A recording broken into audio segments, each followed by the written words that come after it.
New York, AP, Margaret Atwood has imagined apocalyptic disaster, dystopian government and an author faking her own death. But until recently she had spared herself the nightmare of trying to burn one of her own books.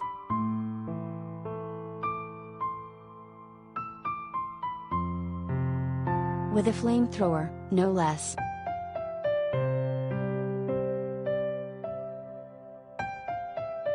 She failed, and that was the point.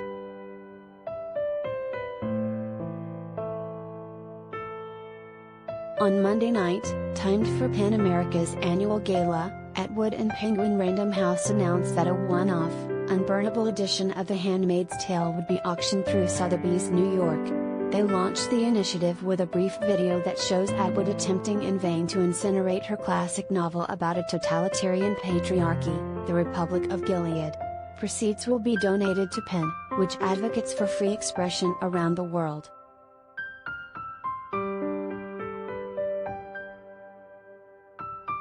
In the category of things you never expected, this is one of them, she said in a telephone interview.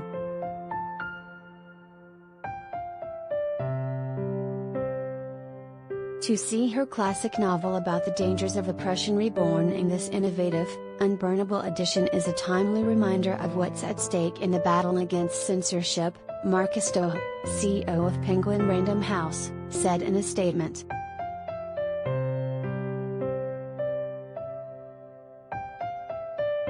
The fireproof narrative is a joint project among PEN, Atwood, Penguin Random House and two companies based in Toronto, where Atwood is a longtime resident, the Rethink Creative Agency and the Gas Company Incorporated, a graphic arts and bookbinding specialty studio.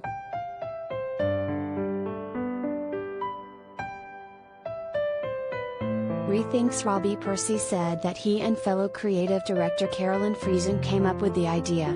Late last year, they had heard about a Texas legislator who listed hundreds of works for potential banning from school libraries. Percy and Friesen wondered if it were possible to make a book protected from the most harrowing censorship.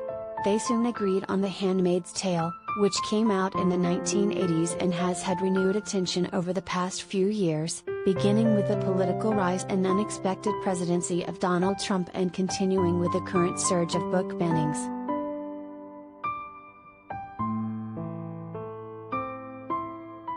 We thought an unburnable copy of Handmaid's Tale could serve as a symbol, he said.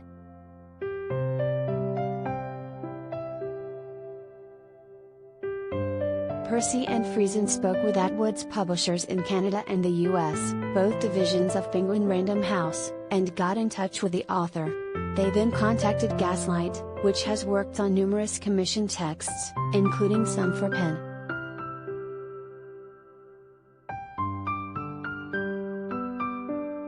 The gas company's principal owner, Doug Laxdal, told the AP that instead of paper, he and his colleagues used cinnafoil, a specially treated aluminum product. The 384-page text, which can be read like an ordinary novel, took more than 2 months to complete.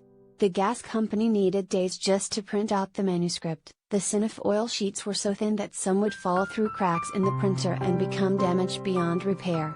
The manuscript was then sewed together by hand, using nickel copper wire.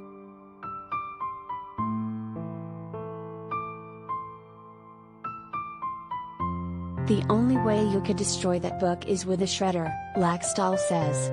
Otherwise, it will last for a very long time.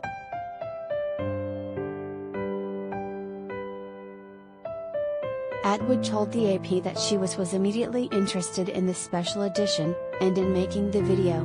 She was a teenager in the 1950s, when Ray Bradbury's Fahrenheit 451 was published, and holds vivid memories of the novel's futuristic setting, in which books are reduced to ashes.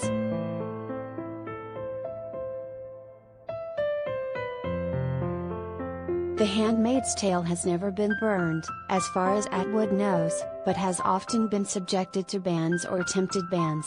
Atwood remembers a 2006 effort in one Texas high school district, when the superintendent called her book sexually explicit and offensive to Christians, that ended when students successfully fought back.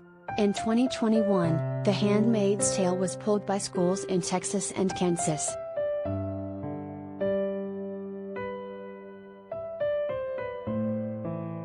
The novel has sold millions of copies, and its impact is not just through words, but images, amplified by the award-winning Hulu adaptation starring Elizabeth Moss.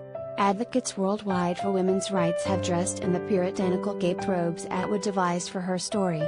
Most recently, some women in Handmaid outfits marched to protest the Supreme Court's expected overturning this year of Roe v. Wade, the 1973 decision that legalized abortion nationwide.